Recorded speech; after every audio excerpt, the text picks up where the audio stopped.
ഭൂപതിവ് ഭേദഗതി ചട്ടം രാഷ്ട്രീയ നേട്ടമാക്കാൻ ഇടതുപക്ഷ സംഘടനകൾ മുന്നിട്ടിറങ്ങുമ്പോൾ ചട്ടത്തെ എതിർത്ത് കൂടുതൽ സംഘടനകൾ രംഗത്ത്.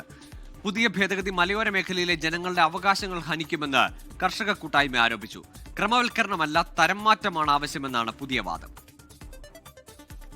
മലയോര ജനതയുടെ ചിരകാല ആവശ്യം എന്ന രീതിയിലാണ് ഭൂപതിവ് ഭേദഗതി ചട്ടം സർക്കാർ പ്രഖ്യാപിച്ചത്.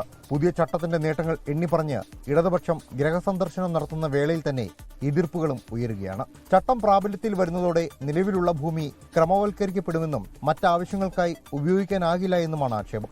1960 നിയമത്തിന്റെ സ്വതന്ത്രാവകാശ ലംഘനമാണ് പുതിയ ചട്ടമെന്നും ക്രമവൽക്കരണമല്ല, തരംമാറ്റമാണ് ആവശ്യമെന്നും അതിജീവന പോരാട്ടവേദി ആവശ്യപ്പെട്ടു.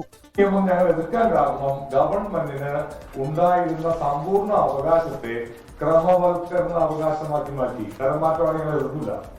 ഇതിന്റെ ഭൂമിയുടെ തരം സ്വഭാവം മാറ്റാൻ ഉള്ള അവകാശം ഗവൺമെന്റിന് സിദ്ധിക്കുകയാണെങ്കിൽ ഞങ്ങൾ എതിർക്കില്ല. എതിർത്തത് ക്രമവൽക്കരിക്കുക.